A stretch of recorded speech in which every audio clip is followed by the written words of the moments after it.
Welcome to Ultimate Mar Bros. Alrighty guys, welcome back to a brand new series of Ratchet and Clank games. Now this is going to be the history part, but I'm going to do something a little bit different. When I was looking through and doing research on the history of all of the Ratchet Clank games, I found out that the developer, producer, and director were the same people for each game. So instead of just wasting time by saying director was this, producer was this, developer was this, each and every single time, I'm just going to say it once now. So for all of the Ratchet and Clank games, at least up until now, before the one that's released for the PlayStation 5, so the developer is Insomniac Games, publisher is Sony Computer Entertainment, and the director is Brian Algier. Yeah, I just wanted to do that now. That way, when I'm talking about each game, I could just go and talk about when they were released and a little bit of my personal history with these games. Alright, see you later, guys. Ratchet and Clank was released November 4th, 2002 for the PlayStation 2.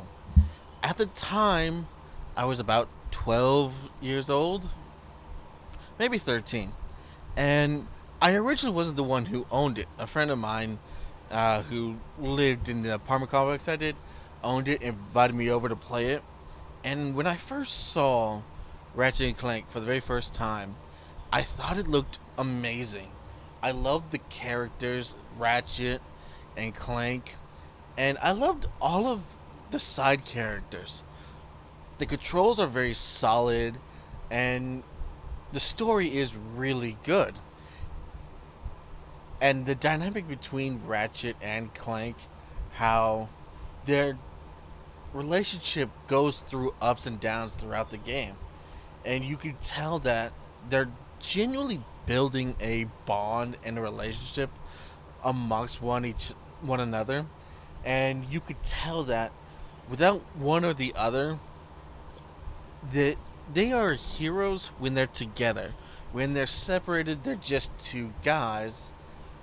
And it just tells a really wonderful story. It's got a really good bromance between these two characters. The weapons are phenomenal. I'm going to talk about some of my favorite weapons in this game here in just a moment. And it was just, the controls were very good. By today's standards, the game is kind of dated, graphic wise, even though I'm playing it on the PS3. But it still looks pretty good for an almost 20-year-old game at this point. Alright, thanks guys. Now I want to talk about my favorite weapon in the entire game, the Glove of Doom. I love these little guys. It's a glove that you shoot out an orb or whatever, and when it breaks apart, it comes with like 4 little robots that do kamikaze attacks and explode on contact among your enemies, and it is thoroughly entertaining. My second favorite weapon, hands down, has got to be the Tesla claw. It is a giant claw that shoots out what else? Electricity, and electrocutes everything. It's one of the best weapons to use against the final boss on your first playthrough. And it is so much fun, and having it makes it so much easier. Now it's time to discuss the most powerful weapon in the game, the Rhino, or Rip Ya a New One, as it is called by the black merchant who sells it to you. It is without a doubt the most powerful, badass weapon in the entire game. But again, the Glove of Doom is still my favorite, and then the Tesla Claw is my second, with the Rhino being the third. And the only reason why it comes in at third is because it's the most expensive weapon in the game. it costs 150,000 bolts, which is your currency is bolts. And in order to get those, it's not that easy. You kind of have to just replay the game over and over and over again to get it, unless you find a secret way to earn money, which I plan to show it to you. Alright, guys. Ratchet and Clank Going Commando was released November 11th, 2003 for the PS2. Now, if you went and did everything in the original Ratchet Clank, got every weapon, every gold weapon, every achievement, did everything, you 100%ed it, and got all of the skill points and everything, you will know one of the achievements is called Going Commando, which is letting you know that there's going to be a sequel, and that it's going to be called Going Commando. Now, this game actually changed up the format from the original, and it allowed you to gain armor, which you never had in this game, in the original game, and it allowed you to upgrade your weapons just by using them. And whenever you get, I think, platinum bolts is what you need for the ultimate weapons, ultimate versions of your weapons. And once you level up your weapons to level 5, you can use the platinum bolts to raise them up one more level, I believe. It's been over a decade, almost 2, since I played these games, so I don't really remember. But it changes the amount of health you can get, armor, the weapons are different. Unfortunately, there's no Glove of Doom, which I was very disappointed because it's still, without a doubt, my favorite game weapon. But they still come up with really good ones, and the Rhino's back, and you can just upgrade them. Alright, that's enough of this. Ratchet and Clank Up Your Arsenal was released November 2nd, 2004 on the PS2. Now, out of the original trilogy, this one is hands down my favorite of the 3. It's got the Glove of Doom is back. It's got all of the armor and weapons and upgrades that you can get in the original, and they just take it one step further. But I think what makes me laugh the most is an achievement that you get. I will not be able to get it because I've already gotten it, and I do not want to go through all of that again. But the achievement is actually with the Rhino 3. In case you're wondering, each game, the Rhino goes from Rhino 1, from Ratchet and Clank, to Rhino 2, Ratchet and Clank Going Commando, to the Rhino 3, Up Your Arsenal, then 4, 5, and so on and so on. But this one, when you upgrade the Rhino to its max form, you get an achievement and then a box text with the voice talking, and I don't remember exactly how it goes, but it goes something like this. You have upgraded the Rhino 3 to a higher level than even the original creators have even dared to hope that it could go up to. The creators and everybody else are running for their lives. All hail Ratchet. And it was so funny when I heard it the first time. And if you've never played it, you've got to play it, and you just got to level up the Rhino as high as possible to get that achievement, because it was worth it. It really was. Besides, the story, the characters, everything was phenomenal. Ratchet has a possible girlfriend with the president's daughter. I mean, sure, he had a possible girlfriend in the second game, but she was more an enemy for a long, long time in the game. You've got your own spaceship, and the whole cast is really good. You've become a ranger, you become the captain of the Rangers. That's immediately how the game starts. And just a whole bunch of wonderful cast, except for one character. The most hated character, in my opinion, is Captain Quark. I hate that hypocrite, and I really, really wish they would wean off of having him so involved in these games. Ratchet and Clank Deadlocked was released October 25th, 2005 for the PS2. Now, this one takes a very interesting turn for the series and for Ratchet and Clank. For almost the entire game, Ratchet and Clank are separated. And the game starts off with you being kidnapped and in prison, and you're basically a slave. And Clank is your operator telling you how to survive whatever missions you're being sent to. And for the most part, you're pretty much alone. And you get weapons and everything. And this is the only Ratchet and Clank game without the Rhino. It's something called a Destroyer. And this is the only game on this list that I don't plan to play because the weapons never stop leveling up. I mean, I got the Destroyer to like level 50, which took me a long time to do.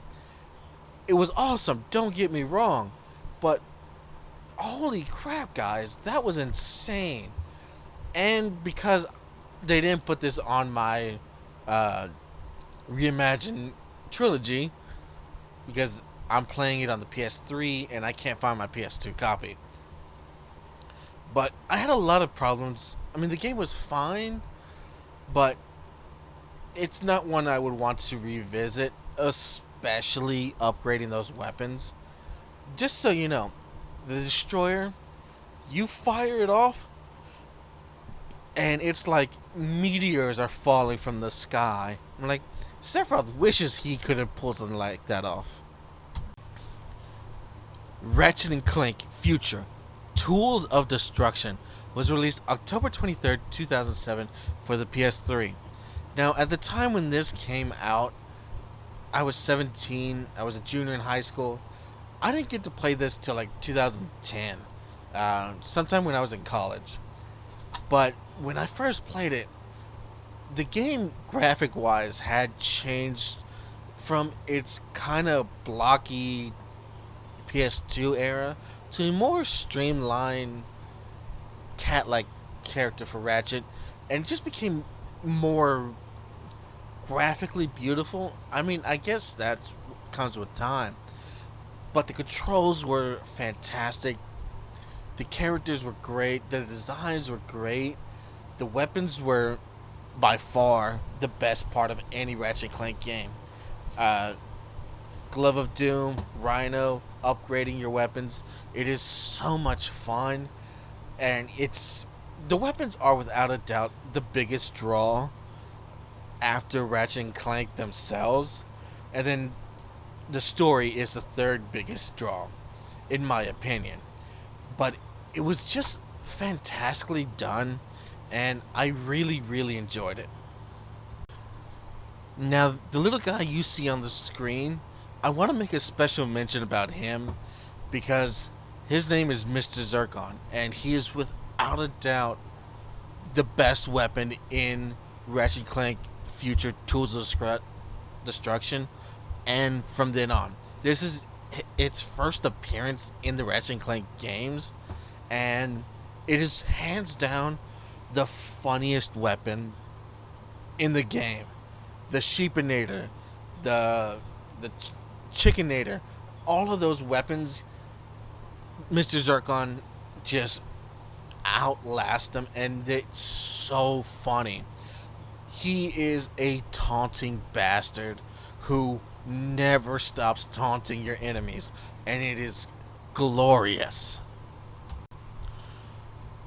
Ratchet and Clank Future, A Crack in Time, was released October 27th, 2009 for the PS3.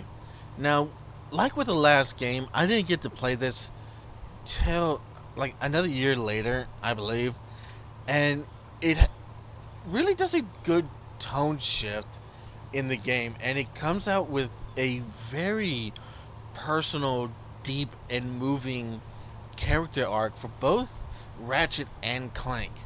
Ratchet and Clank are separated from one another. Clank is at the center of the universe where he meets his, I guess, father. And his father's trying to make him become his replacement as the Guardian of Time. And Ratchet is trying to find him. And he meets the only other Lombax in the world. Lombax is what Ratchet is. And comes to find out that he was his father's best friend who made a mistake and caused the Lombax's entire race just to disappear. And he wants to find the center of the universe to rectify his mistake. And Ratchet wants that. He really does. But since he's never known his family and he's spent years with Clank, he listens to Clank and decides, no, messing with time won't solve our problems. And it's just a good growing up separation arc between these two characters. They're able to go on their own adventures, do things on their own, and grow as Ratchet and Clank. It was great. Ratchet and Clank Into the Nexus was released November 6, 2013 on the PS3. Now, if I'm going to be totally honest, this was the worst out of all of the mainline Ratchet and Clank games, and out of all of the ones I'm playing here, besides Deadlocked, this is the only other one I'm not going to do. The reasons being, Ratchet and Clank has, let's say, about 20 worlds each game. Go to different worlds, do different missions, you get a new weapon. And rinse, repeat, over and over, and do different things on different worlds. And it's interesting. Into the Nexus has a grand total of 4. I repeat, 4 fucking worlds. And the last world is a Colosseum gauntlet of stupidity that I don't want to go through again. Nope.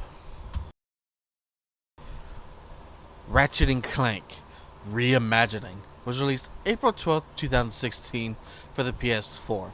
It's the only one that's made on the PS4, and the reason why they did it is because they were coming out with a Ratchet and Clank movie, and they wanted to have a tie-in with the game. Now, I love the game, I really do, but my main gripe with the game is twofold.